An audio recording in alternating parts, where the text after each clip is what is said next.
Ubisoft has been coming under fire from fans lately, especially regarding what the future could hold for Assassin's Creed post-Valhalla, and at least one concern has been quieted, in that Ubisoft has confirmed Assassin's Creed Infinity will not be free to play.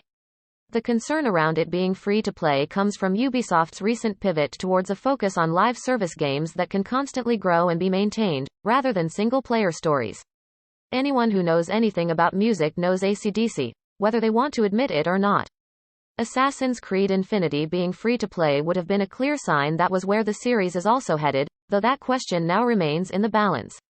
Spotted by website VGC, the publisher's chief executive officer Yves said during an earnings call, "It's not going to be free to play and this game will have a lot of narrative elements in it." Later in the call, Ubisoft's chief financial officer confirmed that the game is still at an early stage of development. So whatever the case is now with Assassin's Creed Infinity, it'll be a while before we know anything, it seems. Source: VGC.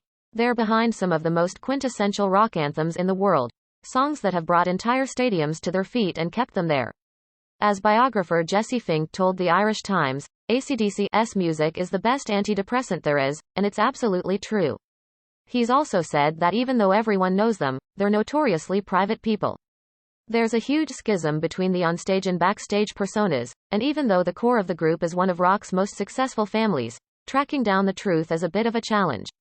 Malcolm and Angus Young have been the backbone of AC/DC from the beginning, and they, along with fellow bandmates, had a life that was far from smooth sailing. Their music, rough, feral music with riffs that go straight to your soul, spoke to the everyman in a completely non-pretentious, honest way we can all understand because they've been on some of the same journeys as their fans. Highway to Hell, indeed. 10-pound Palms brothers Malcolm and Angus Young might be larger than life, but in person, it's a bit of a different story. Older brother Malcolm is the taller of the two, at only 5'3". Angus stands all of 5'2", via ultimate classic rock, and there's a pretty heartbreaking reason for their small stature. Lead pipes contaminated the drinking water on the Glasgow housing estate they lived in. That's the family's story, says the Sydney Morning Herald, and that's just a peek into how bleak their childhood in Scotland really was. The brothers, along with their parents and a pack of siblings, had an early childhood shaped by the perpetual unemployment of their father and seemingly endless poverty. The Scotsman says the last straw came in 1963. The winter was the worst in recorded history, burying the countryside under snow and ice as temperatures plunged into the sub-zero range. Sunny Australia started looking pretty good, so the Youngs signed up for a government program designed to encourage immigration to Oz. For just the price of 2 adult, one-way tickets, discounted to just £10 each, they packed up and headed off. When they got there, they started at the very, very bottom. The family found themselves living in the tin shelters of a migrant hostel, and music really did save them when older brother George and his band, the Easybeats, put out a song that became Australia's first international rock hit, Friday on My Mind. They were asked to leave school in 1980. Rolling Stone got a glimpse behind the curtain of the band that had a reputation as being sort of the typical rock and roll troublemakers. Instead, they found a few devoted family men, a lot of tea, and a strange sort of introspective reflection. Unexpected? Absolutely, but the players also say their reputation for quick tempers and quicker fists isn't just deserved, it went back a long time to a tragic place. That's because we always stick together, Angus told them. Like us Youngs, we're all short. We walk into a show now, and we still get people hassling us. We used to pull up at a show in a car, and the security people wouldn't let us in. Tempers came from a sort of us versus them mentality that started from the time they were in school.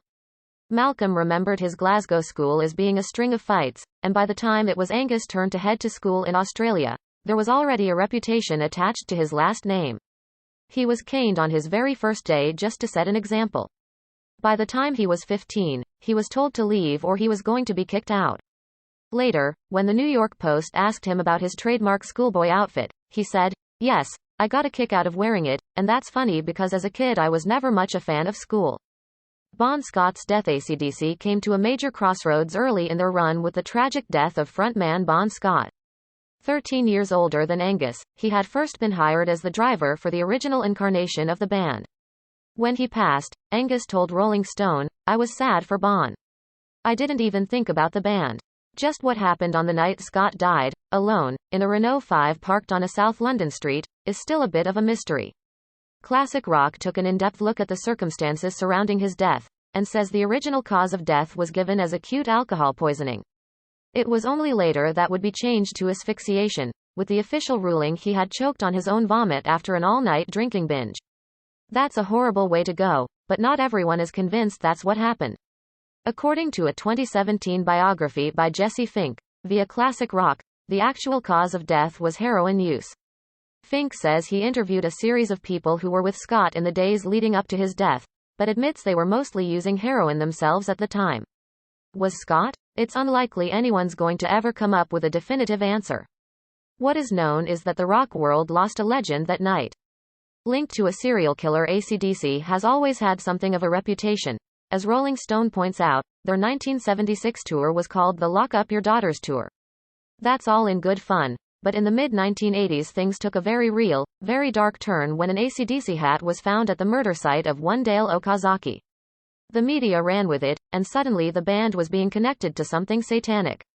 Apparently, listening to their music incited murderous tendencies in their fans, and Ultimate Classic Rock says that's when some people started claiming AC/DC actually stood for Antichrist, Devil's Child. The murderer was eventually caught, and the serial killer known as the Night Stalker was finally identified as Richard Ramirez. It also didn't help when a childhood friend of Ramirez's went public with the killer's fondness of the band, and it definitely didn't look good when the media gave him the Night Stalker nickname, as it was uncomfortably close to AC/DC's song, Night Prowler. According to the LA Times, suddenly, AC/DC was no longer selling out shows, and entire cities rallied to ban them from performing. It remained a hugely dark part of the band's history for a long time. Malcolm Young's Alcoholism. AC/DC released Blow Up Your Video in 1988, and a tour followed right on the heels of the album. But all was not well behind the scenes, and before the tour even started, Malcolm announced he was going to be stepping out of the spotlight to take care of a problem that had been steadily becoming worse, his alcohol addiction. "It caught right up to me and I lost the plot," he said, via The Guardian. Angus was going. "I'm your brother, I don't want to see you dead here. Remember Bon? So I took that break and cleaned myself up." Nephew Stevie Young stepped in to take his uncle's place on the tour, and while he was back in time for their 1990 album, it's clear Malcolm's addiction and healing process went on to shape the band. It also spoke volumes about just how much of a family affair AC/DC always was. When Rolling Stone touched on the incident in their retrospective on Malcolm's life, they quoted his older brother, George, "Malcolm had a problem. In our family, if we have a problem, we deal with it ourselves." And deal with it they did. From then on, backstage gatherings were almost strangely tame. When Megadeth joined them on tour, Dave Mustaine remembered, someone said, "Can I get you a bottle of something?" And someone else said, "All they do is drink tea and smoke cigarettes." The Deadly concert in 1991, an AC/DC concert in Salt Lake City, ended in tragedy with the deaths of 3 teenage fans. 19-year-old Elizabeth Glausey, along with Jimmy Boyd Jr. and Curtis Whitechild, both 14 years old, died when they were crushed by fans surging forward. There were about 13,000 people at the show, and according to People, 4,400 of them were crammed into festival-style seating.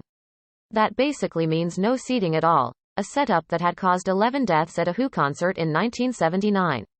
Witnesses testified about an insanely horrible scene, where crowds of fans pushed forward, knocked people over, and buried others under a pile of bodies.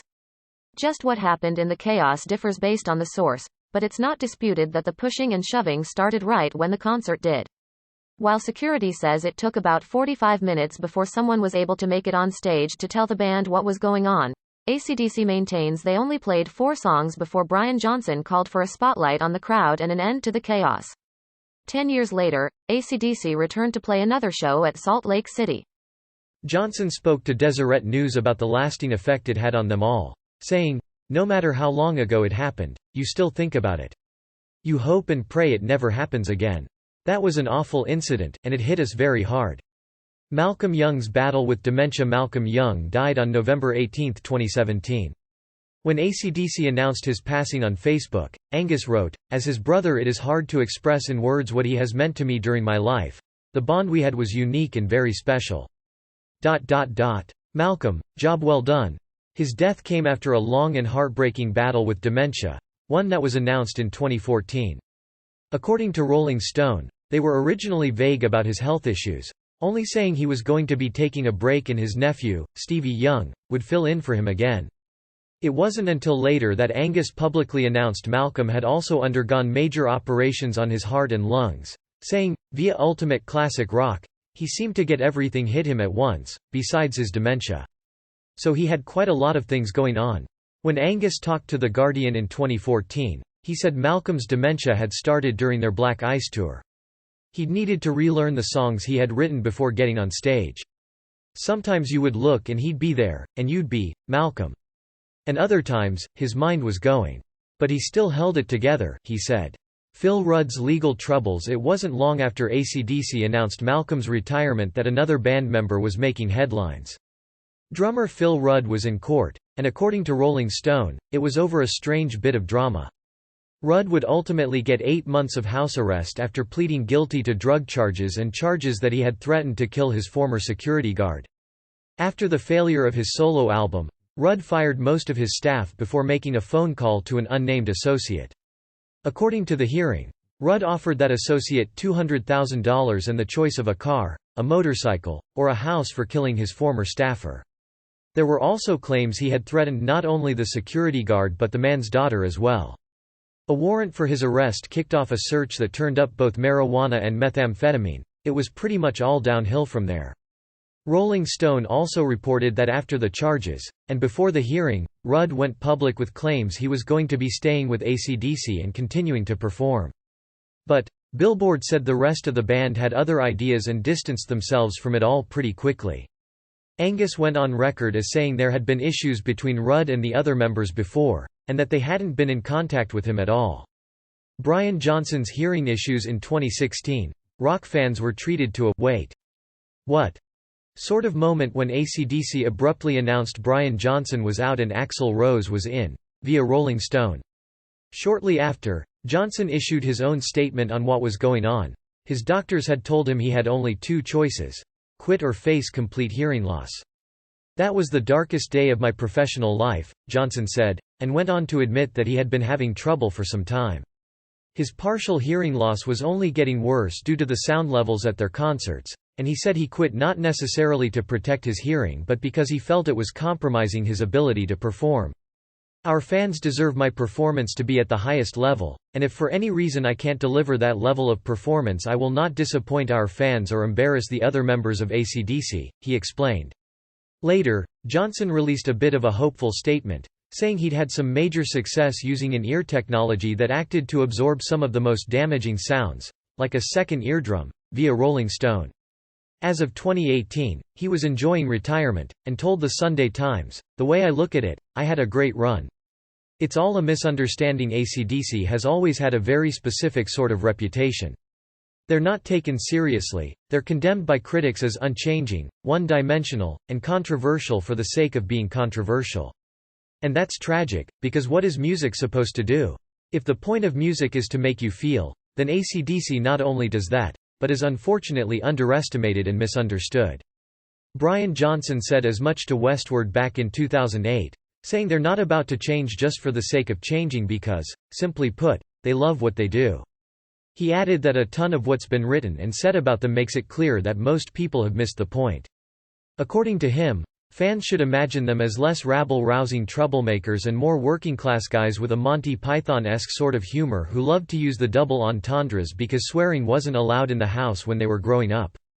When asked what he thought about their music being condemned as evil, Johnson had this to say: "They're just nutcakes, and, if they can get advertisin' for themselves, they'll pick on something people are enjoyin' just because they're enjoyin' in." And that pretty much sums up the tragedy that is AC/DC. Great music that's underestimated because it doesn't put on airs. That's worth a salute.